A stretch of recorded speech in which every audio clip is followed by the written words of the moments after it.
And we are back with our 2024 wrap-up. And after the House and the Senate get back to work next month, expect the battle over an audit of the state legislature to heat up once again. The state auditor, Diana DiZoglio, is still riding high on the success of ballot question 1 that she championed, but leadership continues to maneuver around her. Voters approve question 1 by huge numbers. But Rob, let me start with you. You have pointed out that there's not much passion behind that support, right? So will leadership be content with just dragging this thing out? Yeah, I mean, I think they played their chess move, and I think it's successful thus far. I think this is just not a political thriller. It's more like, this is like nonfiction reading. Like, it's boring to most voters. So inside the State House, there's some intrigue, but out across the voters and out in the districts, people aren't that interested in it. If they play Marianne the four-corner stall and just pass it from corner to corner to corner to corner and work out the clock, what's DiZoglio's next move? Well, I think we're seeing it. I mean, the fact that she's getting so much coverage on this raises her profile and increases her political currency. She organized question 1. That certainly built on her campaign for auditor. More grassroots support. They collected all those signatures. Sure, they paid for some, but they got a lot of them.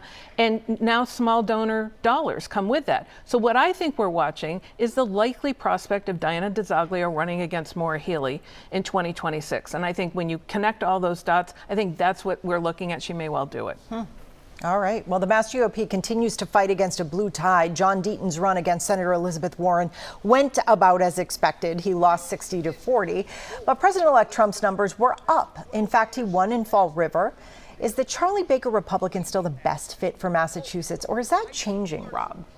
It's still the best fit. I mean, Republicans don't win when running for federal office in Massachusetts, certainly not in the presidential election year. We talked about it on the show. John Deaton had little chance to win, certainly not if he didn't outraise and outspend Elizabeth Warren. He didn't come close to that. Is there more Trump conservatism going through the Massachusetts Republican Party right now? Yeah. But to win as a Republican in Massachusetts, you have to be a raging moderate. You have to be acceptable to the 55% of voters who are unenrolled. The Republican Party is very small. And Marianne? I think it works for state offices, but as long as Trump is in Washington and hovering over the Republican Party, I think Massachusetts would be loath to send any kind of Republican to Washington and change the equation there. Do we see Charlie Baker making another run in the near future? So let me contradict myself. Yes, I mean, it certainly looks that way. And it kind of looked to me because, again, proxy campaign, the Baker campaign was the Deaton campaign. And Charlie Baker's in Massachusetts all the time, endorsing candidates, doing events, doing the Boston Pops, all of it. He certainly looks like someone who's running, but could he win a Senate race in Massachusetts against Ed Markey right now? I don't know. What do you think? Charlie Baker would have a chance to win. I mean, he's the exception. He's run twice for governor and won successfully. He can raise the money, and Ed Markey has a lot of problems. Voters will have hesitation about sending another Republican to Washington, but Charlie Baker's been very anti-Trump, so maybe they'll look the other way. But then the balance comes from, why does someone leave a $3 million a year job as the president of the NCAA for all the mishigas that comes with being a United States Senator or whatever the position is? Sure. I mean, what's his motivation?